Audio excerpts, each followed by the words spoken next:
Guys നമ്മുടെ അങ്ങനെ dark ബ്ലേഡിൻ്റെ episode 4 ആയിട്ട് വന്നിട്ടുണ്ട് ഗൈസ്. സോ ഒരു ഇമ്പോർട്ടൻ്റ് ആയിട്ടുള്ള കാര്യം പറയട്ടെ ഗൈസ്. ഇന്നലെ ഞാൻ 10 വ്യൂസും 10 ലൈക്കും ചോദിച്ചപ്പോഴത്തേക്ക് നിങ്ങൾ എനിക്ക് 11 ലൈക്കും 46-45 വ്യൂസോടെ നിങ്ങൾക്ക് എനിക്ക് തന്നു guys. Thanks for this guys.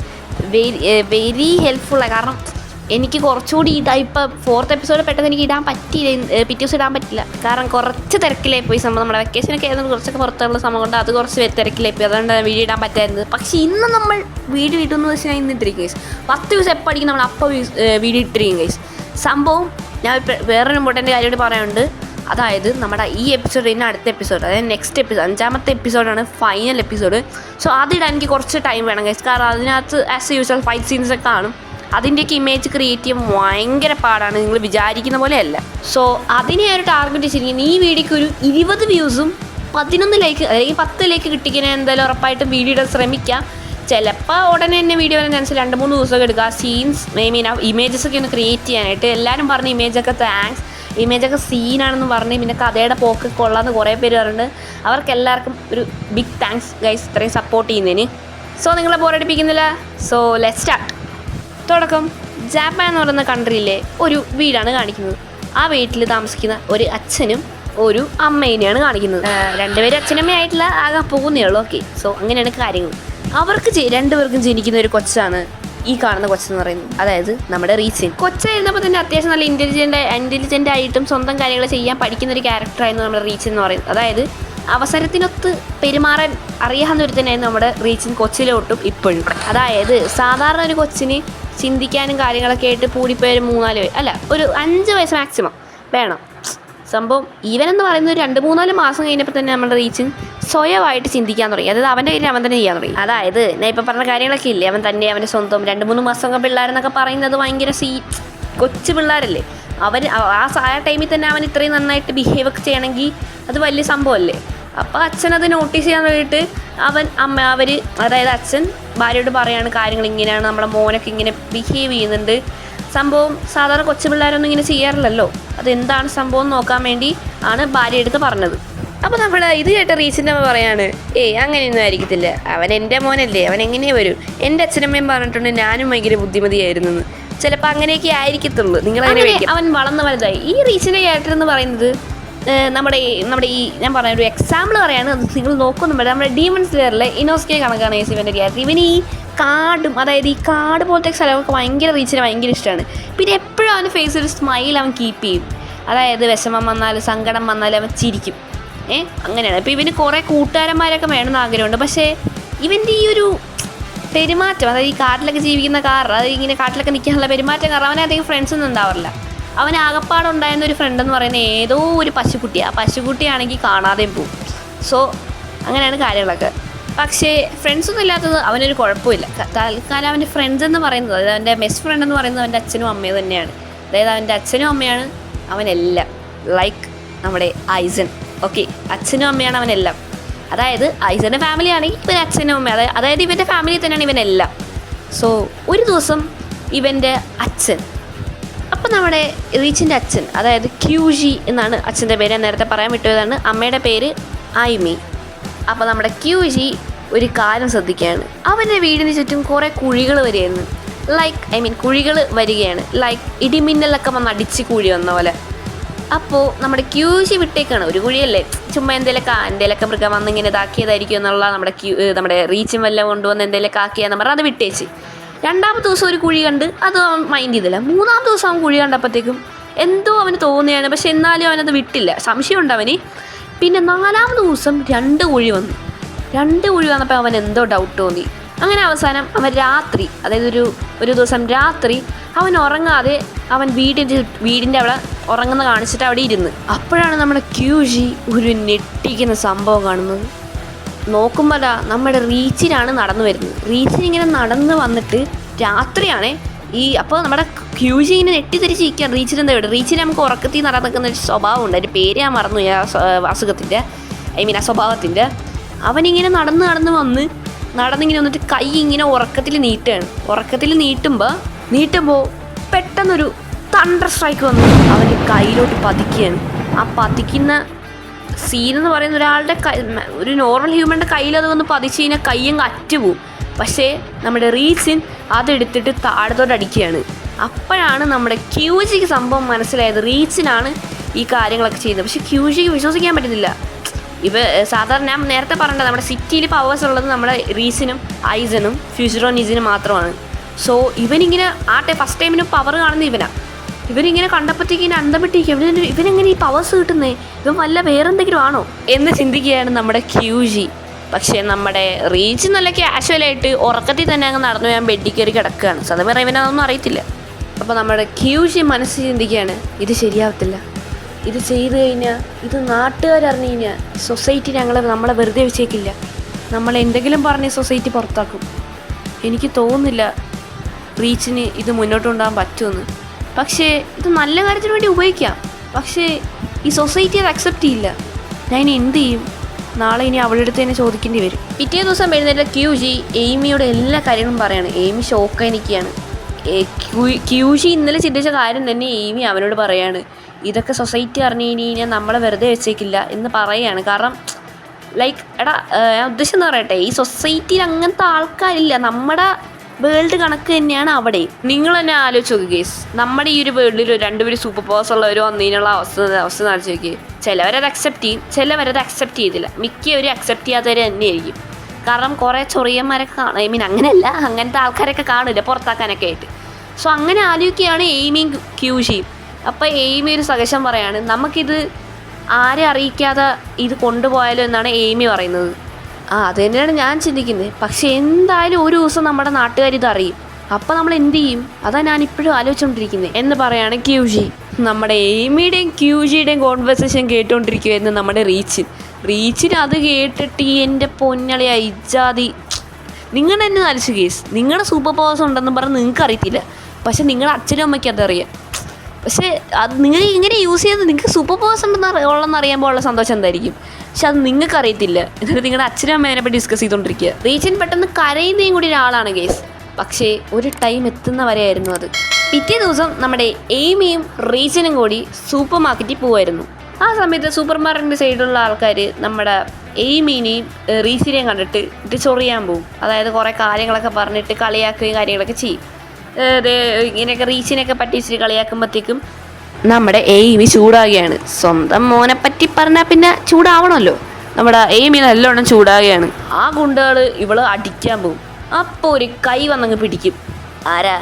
നമ്മുടെ റീച്ചും പറയാണ്, മാസമായിട്ട് പറയാണ്, തൊട്ടു പോരുത്. ഞാൻ പറഞ്ഞിട്ടുണ്ടായിരുന്നു ഇവരിച്ചിരി ക്രൈ ബേബി ആണെന്ന്. പക്ഷേ ആവശ്യത്തിന് മാത്രമേ കാര്യത്തുള്ളൂ, ചുമ്മാ ഒന്നും കാര്യത്തൊന്നും ഇല്ല. ഓക്കെ. അപ്പം എയ്മി റീച്ചെടുത്ത് മറ്റേ പേടിച്ചിട്ട് പറയാണ്, റീച്ചിൻ അവനെ വിട്, അവരൊക്കെ വലിയ ആൾക്കാർ, അവരെ വിട് എന്ന് എയ്മി പറയാണ്. അതിലൊരു ഗുണ്ട എയ്മിനെ മോതിരടിക്കുകയാണ്, ചുമ്മാ അങ്ങടിക്കുകയാണ്. ഇത് കണ്ട റീച്ചിന് വെറുതെ ഇരിക്കുമോ? ഞാൻ നേരത്തെ പറഞ്ഞിട്ടുണ്ടായിരുന്നു റീച്ചിന് ഫാമിലിയാണ് അവന് ഏറ്റവും ഇഷ്ടം. അതിൽ അമ്മേനെ അടിച്ചാൽ റീച്ചിന് വെറുതെ ഇരിക്കുമോ? അവൻ ഭയങ്കര ദേഷ്യത്തിൽ ഇങ്ങനെ ശ്വാസം ഇങ്ങനെ വലിച്ചു വിട്ട് പറന്ന് പറഞ്ഞാൽ അടിക്കാൻ പോകുമ്പോഴത്തേക്കും നമ്മൾ നേരത്തെ കണ്ട സെയിം എഫക്റ്റ് ഇവിടെയും വരും. അതായത് തണ്ടർ പവർ കിട്ടിയതൊന്നും നമ്മുടെ റീച്ചിന് അറിയില്ല. റീച്ചിൻ പറന്നു പോയൊരറ്റ ഇടി കൊടുക്കും. പിന്നെ പുള്ളിക്കാരൻ്റെ അവസ്ഥ പിന്നെ പറയണ്ടല്ലോ, നമ്മുടെ ഐസൻ മറ്റേനെ ഇടിച്ചു പോയ അവസ്ഥയായിരുന്നു. പക്ഷെ അത് മുഖം ചളിങ്ങിയാണ്, ഇത് മുഖത്തിലൊരു ഊട്ട വീണിട്ടാണ് പോയത്. പിന്നെ പറയണ്ടല്ലോ, നാട്ടുകാരെല്ലാം അങ്ങ് ഷോക്കായി നിൽക്കുകയാണ്. കുറേ പേര് പോലീസിനെയൊക്കെ വിളിച്ച് പറയുന്നു. ഇത് കണ്ട നമ്മുടെ എയ്മി റീച്ചിനെ എടുത്ത് അങ്ങ് വീട്ടിലോട്ട് ഓടുവാണ് ക്യൂഷിനോട് ഇതൊക്കെ പറയാനായിട്ട്. ക്യൂഷ് ഇതൊക്കെ കേട്ട് ഭയങ്കര ഷോക്കാകുകയാണ്. അപ്പോൾ ക്യൂഷ് പറയാണ്, എന്തായാലും നമ്മളെ തപ്പി ആൾക്കാർ എന്തായാലും വരും, റിച്ചിൻ നീ ഇവിടെ ഇരിക്കുന്ന സേഫ് അല്ല എന്ന് പറയുന്ന ക്യൂഷി. ഇത് കേട്ട് എയ്മി ടെൻഷനായിട്ട് വയ്ക്കുകയാണ്. പിന്നെ നമ്മളിവനെ എവിടെ കൊണ്ടുപോകും? ഇത് കേട്ട് ക്യൂഷി കുറേ നേരം ആലോചിച്ചിട്ട് പറയാണ്, കാട്ടിൽ. ഇത് കേട്ട് എയ്മി പിന്നെയും ടെൻഷനായിട്ട് വയ്ക്കുകയാണ്. നിങ്ങൾക്ക് എന്താ വട്ടായോ? ഈ ഇത്രയും പോലെ ചെറുക്കനെ കാട്ടിലാണോ അത് ഈ പാതിരാത്രി നിർത്തുക? ഇല്ല എയ്മി, നീ അതേ ചെയ്യാൻ പറ്റുള്ളൂ. ഇവൻ ആകപ്പാട് അറിയാവുന്നതും നല്ലവണ്ണം ജീവിക്കാൻ അറിയാവുന്ന സ്ഥലം എന്ന് പറയുന്നത് കാടാണ്. അത് ഞാൻ ഒരുപാട് വട്ടം കണ്ടിട്ടുള്ളതുമാണ്. റീച്ചിൻ നീ തയ്യാറല്ലേ? അപ്പോൾ നമ്മുടെ റീച്ചിൻ പറയാണ്, യെസ് ഡാഡ്. പക്ഷേ നിങ്ങളവിടെ പോവും, നിങ്ങൾ അവരെന്തെങ്കിലും ചെയ്താലോ? അതിനെപ്പറ്റി നീ ഓർത്ത് ടെൻഷൻ അടിക്കേണ്ട റീച്ചിൻ. നമ്മളിവിടെ സേഫ് ആയിരിക്കും. എന്തായാലും അവർ നമ്മളെ കൊല്ലത്തൊന്നുമില്ലല്ലോ. നമ്മുടെ ഈ ക്യൂജി എന്ന് പറയുന്നൊരു ക്യാരക്ടർ ഭയങ്കര കാം ആൻഡ് കൂളായിട്ടുള്ളൊരു ക്യാരക്ടറാണ്. ഓക്കെ, അത് മൈൻഡിൽ വെക്കാം കേട്ടോ. അങ്ങനെ നമ്മുടെ ക്യൂജി നമ്മുടെ റീച്ചിനെ കാട്ടിൽ അവൻ്റെ കുറേ സാധനങ്ങളൊക്കെ കൊടുത്തു വിട്ടിട്ട് തിരിച്ച് അവൻ്റെ വീട്ടിൽ വരികയാണ്. വീട്ടിൽ വരുന്നത് എന്താണെന്ന് വെച്ച് കഴിഞ്ഞാൽ ഇവരെ ഇപ്പോൾ എല്ലാവരും മാറുന്ന വെച്ച് കഴിഞ്ഞാൽ എന്തായാലും നാട്ടുകാർ ഇവരെ കണ്ടുപിടിക്കും, ഇവരെ കൊന്നുകളയും. അതുകൊണ്ടാണ് QG ബുദ്ധിപൂർവ്വം വീട്ടിൽ നിൽക്കുന്നത്. QGയെ കണ്ട് എയ്മി ചോദിക്കുകയാണ്, അവൻ സേഫ് ആണല്ലോ അല്ലേ, പ്രശ്നമൊന്നും ഉണ്ടല്ലോ. അവനെപ്പറ്റി വേവലാതിപ്പെടേണ്ട എയ്മി, അവൻ ഇതിൽ എക്സ്പീരിയൻസ്ഡ് ആണ്. പക്ഷേ ഇനി നമ്മൾ എന്ത് ചെയ്യും? അതാണ് ഞാനിപ്പോൾ ആലോചിക്കുന്നത്. അവർ നമ്മളെ ഉപദ്രവിക്കുന്നില്ലല്ലോ, നമുക്ക് പറഞ്ഞു തീർക്കാം. അവനെ ഇനി ഇതുപോലെ ഒന്നും ചെയ്യില്ല എന്ന് പറഞ്ഞാൽ പോരെ. പക്ഷേ പറഞ്ഞു തീർക്കാൻ പറ്റിയില്ലെങ്കിലോ എന്ന് QG ചോദിക്കുമ്പോഴത്തേക്കും ഒരു കോളിംഗ് ബെല്ല് കേൾക്കുകയാണ്. കുറേ ആൾക്കാർ അവിടെ വെച്ച് സീൻ കട്ട് ചെയ്യാണ്. റീച്ചിൻ പക്ഷേ കാട്ടിൽ ഹാപ്പിയാണ് കേട്ടോ. അവന് കാട്ടിൽ കുറേ ഫ്രണ്ട്സ് ഉണ്ട്. അവനെ പ്രൊട്ടക്ട് ചെയ്യാനായിട്ട്, അവന് കൂടെ കളിക്കാനായിട്ട് കുറേ ഫ്രണ്ട്സ് ഉണ്ട് അവന്. അല്ല, അവൻ്റെ ഫേവറേറ്റ് എന്ന് പറയുന്നത് 2 കാക്കകളാണ്. ഒന്നാമത്തെ കാക്കയുടെ പേര് മിൻസുൻ എന്നും രണ്ടാമത്തെ കാക്കയുടെ പേര് കുൻസുൻ എന്നും. ഈ 2 കാക്കകൾക്കും സംസാരിക്കാൻ പറ്റുന്ന 2 കാക്കകളാണ്. അത് ഇവനാണ് കണ്ടുപിടിച്ചത്. ആ കാക്ക 2 ഇവരുടെ അടുത്ത് തന്നെയാണ് വന്നത്. പിറ്റേ ദിവസം രാവിലെ നമ്മുടെ റീച്ചിൻ രാവിലെ എഴുന്നേറ്റ് അവൻ്റെ ഫുഡും കാര്യങ്ങളൊക്കെ കഴിച്ച്, അതായത് കാട്ടിൽ അവന് ശേഖരിച്ച് വെച്ച ഫുഡും കാര്യങ്ങളൊക്കെ കഴിച്ച് തിരിച്ച് അവൻ്റെ വീട്ടിൽ ആരും കാണാതെ പോകുമ്പോൾ ഒരു ഷോക്കിംഗ് ആയിട്ടുള്ള കാര്യമാണ് അവൻ കാണുന്നത്. 2 ഡെഡ് ബോഡീസുകളായിരുന്നു കണ്ടത്. ഒന്നാമത്തേത് തൻ്റെ പ്രിയപ്പെട്ട അച്ഛൻ QGയുടെയും രണ്ടാമത് തൻ്റെ പ്രിയപ്പെട്ട അമ്മയായ എയ്മിയുടെയും. അതായത് ഇന്നലെ വന്നവർ ചുമ്മാ വന്നതല്ലായിരുന്നു, 2 പേരെയും കൊന്നിട്ടാണ് അവർ പോയത്, അതായത് ആ പീപ്പിൾസ്. ഇത് കണ്ട റീച്ചിൻ ഷോക്കും സങ്കടവും കൊണ്ട് അവൻ കരയാണ്. അവൻ നല്ലവണ്ണം കരയാണ്. അതിൽ പെട്ടെന്ന് അച്ഛൻ അനങ്ങുകയാണ്. അതായത് അച്ഛന് കുറച്ച് പോയിട്ടുണ്ട് ഉറപ്പുള്ളതുകൊണ്ട് അച്ഛൻ അനങ്ങിയിട്ട് റീച്ചിനെ വിളിക്കുകയാണ്. എന്നിട്ട് അടുത്തിരുത്തുകയാണ്. റീച്ചിൻ പെട്ടെന്ന് തന്നെ അടുത്തിരിക്കുന്ന പോയിരിക്കുന്നുണ്ട് QGയുടെ അടുത്ത്. മോനെ റീച്ചിൻ, നീ ഇവിടെ നിൽക്കണ്ട, ഇവിടെ ആൾക്കാരെല്ലാം നിന്നെ തിരക്കി നടക്കുക. ഞങ്ങൾ 2 പേര് എല്ലാവരോടും വെട്ടിയിട്ടിട്ട് നീ നല്ലവണ്ണം ഫൈറ്റ് ചെയ്യണം. 6 മുന്നിലും തല വെച്ചിരിക്കരുത് മോനെ. റീച്ച് എന്ന് പറയുമ്പോൾ തന്നെ നമ്മുടെ QG, അതായത് റീച്ചിൻ്റെ അച്ഛൻ മരണപ്പെടുകയാണ്.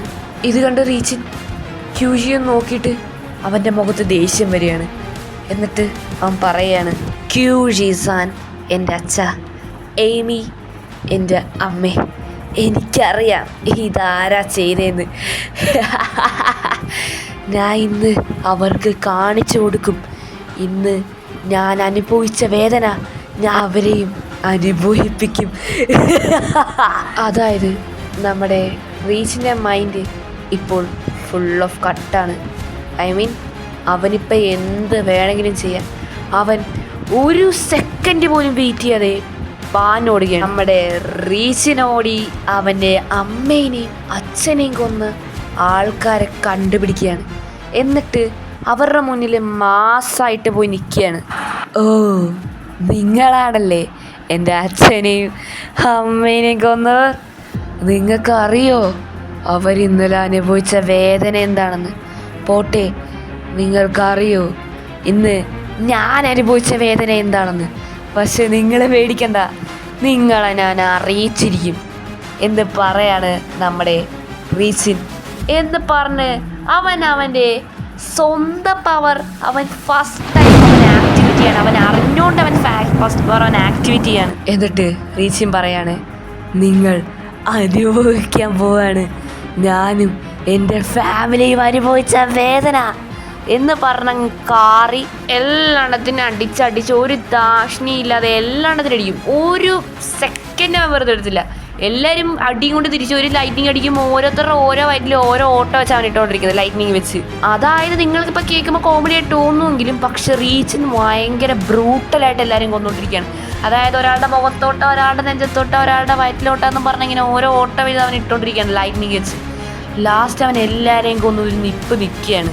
പെട്ടെന്ന് അവൻ്റെ കൂട്ടത്തിലൊരു ക്രോ എന്ന് പറയാണ്, റീച്ചിൻ നീ എന്താണ് ഈ കാണിച്ചത്, നമുക്ക് പെട്ടെന്ന് പോകണം എന്നും പറഞ്ഞ് അവൻ്റെ ക്രോയും അവനുമായിട്ട് നേരെ ഒരു ദൂരെ കാട്ടിൽ ഈ ക്രോയ്ക്ക് അറിയാവുന്ന ഒരു സ്ഥലത്ത് കൊണ്ട് അവനെ ഇരുത്തുകയാണ്. പക്ഷെ അവൻ്റെ ദേഷ്യം ഇപ്പോഴും മാറില്ല, അവൻ്റെ കയ്യിൽ ലൈറ്റ്നിങ് പോയിട്ടില്ല. അപ്പോൾ ക്രോ പറയാണ്, നിർത്ത് റീച്ചിൻ, നീ എല്ലാവരും കൊന്നില്ലേ? നീ ഇങ്ങനെ കൊലപാതകമാകാൻ വേണ്ടിയാണോ നിൻ്റെ അമ്മയും അച്ഛനെന്ന് മരിച്ചത്? പറയൂ റീച്ചിൻ, പറ. ഇത് കേട്ട് റീച്ചിനൊന്ന് അടങ്ങുകയാണ്. അതിലെ ലൈറ്റ്നിങ് പോവാണ്. ശരിയാണ് മിൻസു, ഞാൻ ഇങ്ങനെയൊന്നും ചെയ്യാൻ പാടില്ലായിരുന്നു എന്ന് ചിന്തിക്കുകയാണ് മിൻസു. അവിടെ വെച്ച് കട്ട് ചെയ്തിട്ട് നമ്മുടെ റീച്ചിൻ കുറച്ചുകൂടി വലുതായിട്ടാണ് കാണിക്കുന്നത്. അതായത് റീച്ചിന് കുറച്ചുകൂടി വലുതായി.